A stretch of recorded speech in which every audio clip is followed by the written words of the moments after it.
All right, y'all. 216 day in the land. Sam Silk beat you, star. Look who we got today. The one and only Joe Little. What up? What's up? What's up? What's up? Sam Silk, Silk, Silk, Silk, Silk. What's up, man? What's up, my good friend? How are you, bro? We are good. We are good, man. We were sitting up here, we was rehearsing. Bijou, did you have your part you wanted to do written all over your face? See if we can 2021. I'm gonna let you handle that.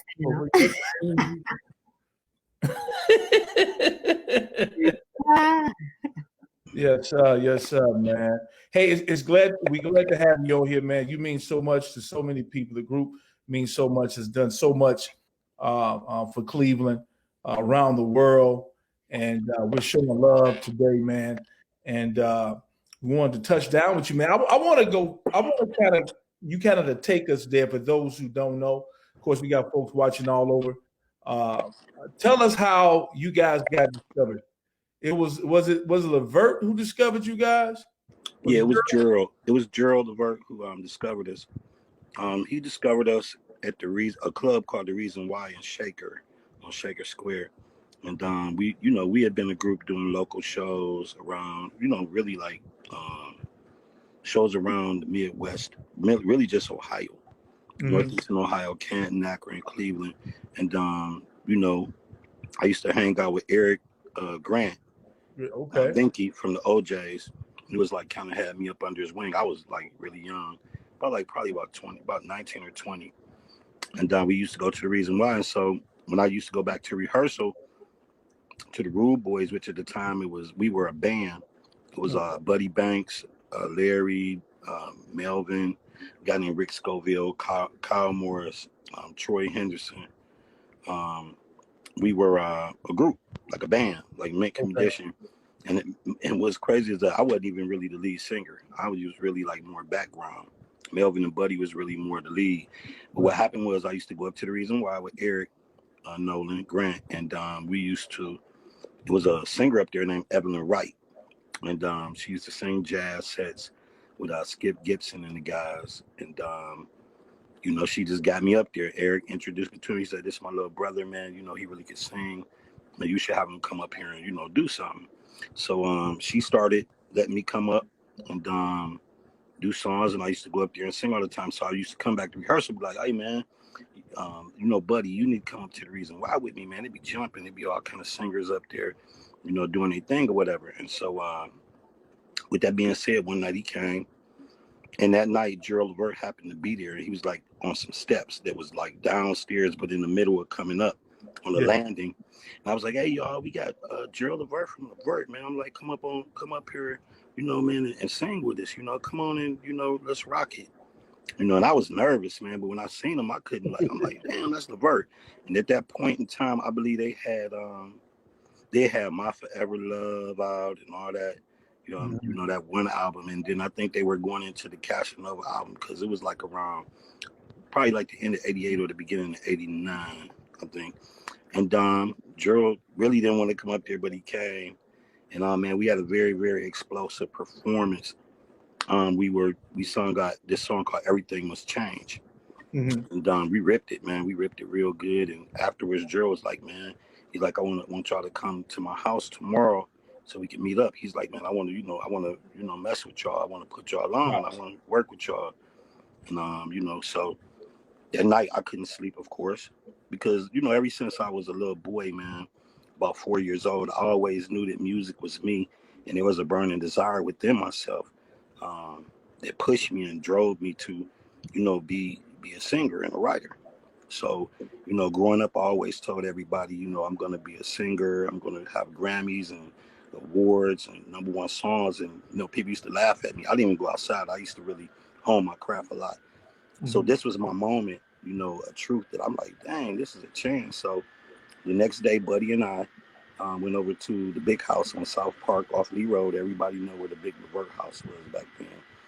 And Andy Gibson, the president of Treble, that I would come to know as the president of Treble Productions, which is Levert backwards, met us at the door, and we went up the stairs.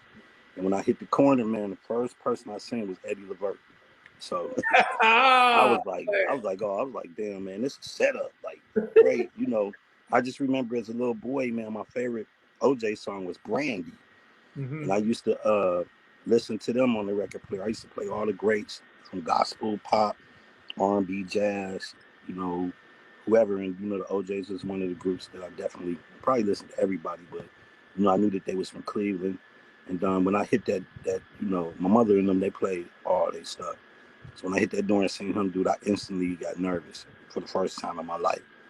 Gerald was like, man, Dad, these guys that I met last night, I told you about, man. yeah. And he's like, man, I want them to sing for you. And so I'm like, man, oh shoot, I didn't know Eddie LeVert was gonna be here.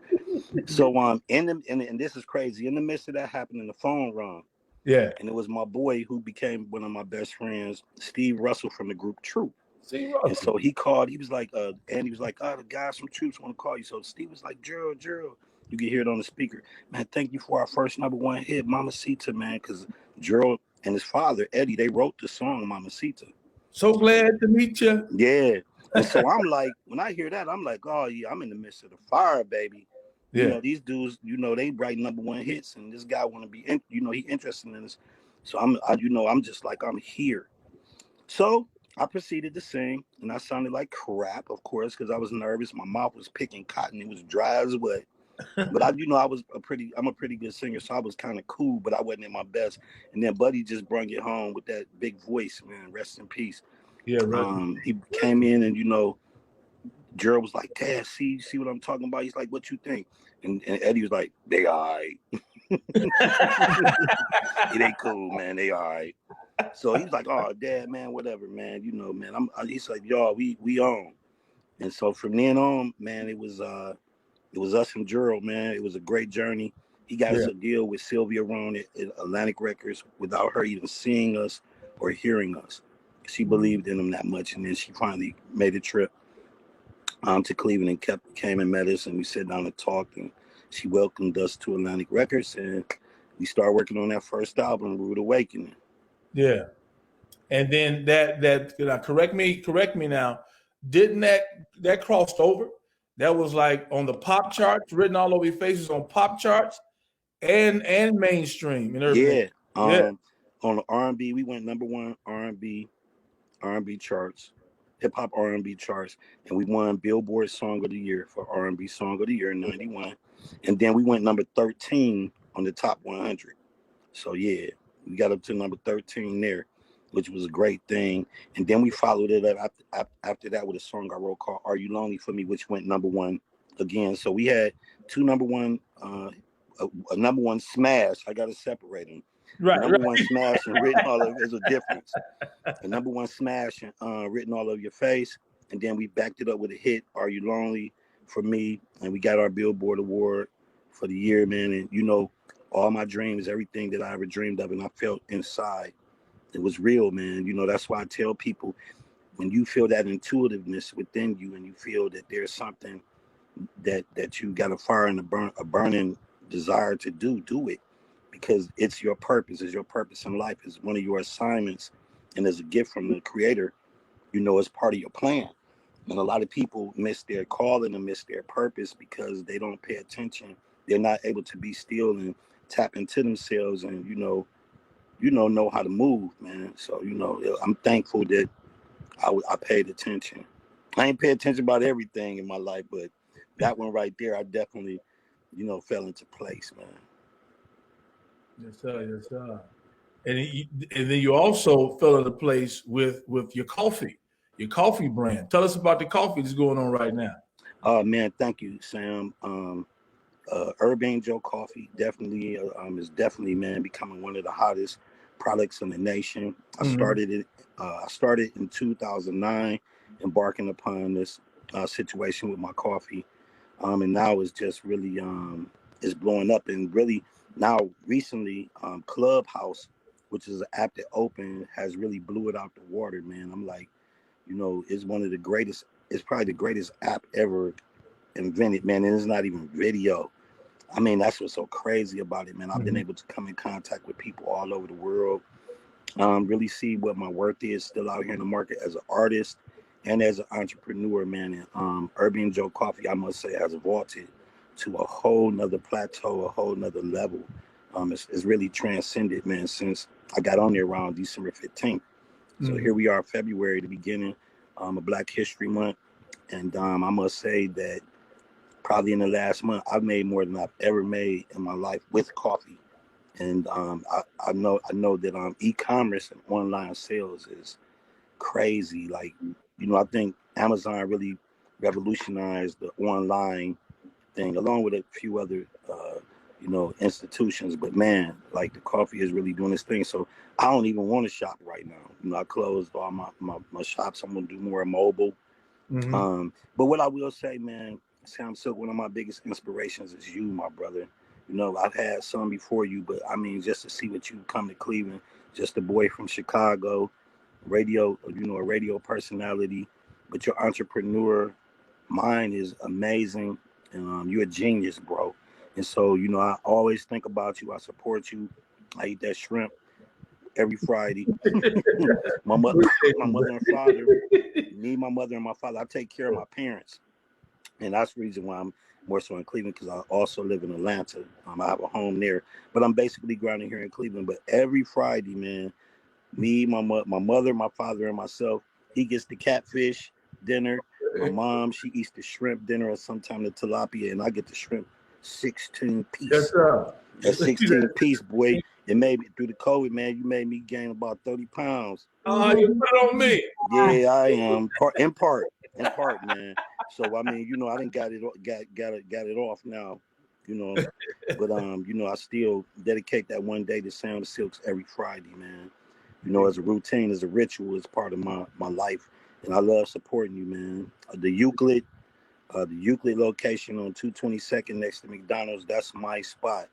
Yes, Even when the pandemic wasn't going, I used to get on at a little table, and they gave me the Wi-Fi, and I used to sit there and eat my meal all the time. Sometime when I wouldn't even come on Friday, I sit down and have my meal, and customers come in and be like, "Hey, ain't that you? Yeah, it's me." I was like, "Yeah, I'm here to support my boy, man." So I love your spot, man. Life wouldn't be the same without Sam Silks. I'm not just gassing you up or blowing you up. It's real, man, and I love what you're doing, man. Keep doing what you're doing, young man. I ain't made it to Silk yet. Give him the rose. Keep doing what you're doing, young man. Yeah, I'm older than you. Keep doing what you're doing, young man. I appreciate you pointing to me, man. I appreciate you pointing to me. I ain't mean to make it all about you, but I think you're right. It's your time. No, but people need to appreciate who you are and what you are for this city, man. I mean, I want to take time to give you flowers, dude, and that's real from my heart. But you know how I love you, so it don't matter. But I got to tell you, Yes, so sir. yeah, we can move back to me now. Right. Let's talk about this new single, man. Let's talk about the music, baby, because you're doing it, bro. Yeah, man. When I think of you, my wife passed in 2016, and my cousin Wade sent me a track. He had sent me a track like 2 years before that. But I used to notice when I played this music and I was trying to write to it, I would always end up in tears. And this is before my wife passed. It just would move me to tears. The emotion of the music would really touch my soul, because I'm just a music rat. I'm a studio rat. I'm sitting right here in the room at my studio in the house now that I moved to my parents' house during the pandemic, and I'm constantly working. So I was in the coffee shop at that time, and I was listening to it. I had to come back to Cleveland because she passed, and I became a single father. And I learned a lot, man. Went through a lot of emotions. Then, like 3 weeks before that, I lost one of my group members. So he passed October 2016, and my wife, she passed November 2016. Then my godfather, the week after I buried my wife, he passed. And then in March, like upper 2016, my cousin who played for the New Orleans Saints, Will Smith, he had got murdered in cold blood in New Orleans after a little fender bender.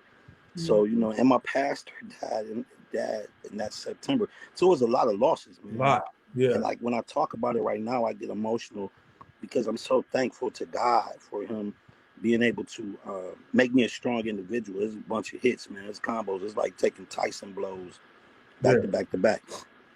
So I sat with this music, man, and I was just like, man, it's touching my soul. And this after I had so many losses of loved ones, and it just kept piercing through me and just One day, me and my best friend, Mark Jenkins, we sat in the studio, and I said, man, dude, I got the beginning of this song, man, called When I Think of You, but, I just need you to be here to help me keep me encouraged, because every time I went to sing it, man, I would start to cry. And so, it just, the song just kept making me think of my wife, man, and just all the people that were gone and loved ones was lost. And so I recorded it.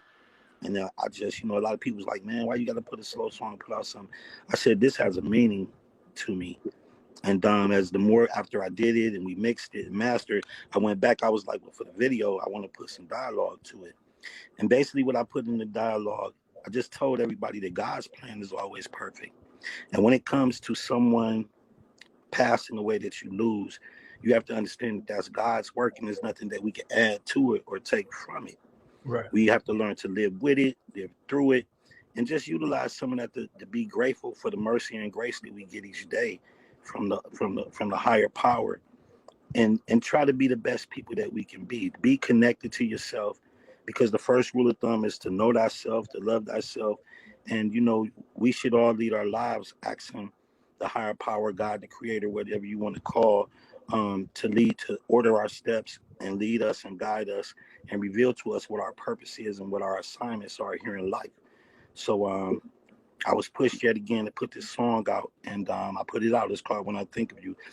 And I got on a lot of platforms once it was released for widow and widowers on Facebook, man, and it just became a favorite, man. It really touched a lot of lives, because I like to concentrate on what God gives me to sing at this point. I don't sing about sex. I sing about love and relationships. And, I know that there's a new calling for me in this day and time, and that's to touch people's lives, not just through song, but through my motivational speaking and me training my students with workforce development. I got my own company and office with a classroom. And so also what I've done on Clubhouse is now I transferred there. So I'm building a great following with my platform called the Self-Love Room, Tapping Into Self. And I use the brain emoji, the scales of balance, and then I use the chart going upwards, because I tell people the real wins are won within yourself. And that's why the word win is within, the word within. And the true success is the success that we have in the inside, and we bring it to the outside. And like I tell you the story of the little boy who knew myself, that's what it is. So When I Think of You, this new single is just the product of my pain.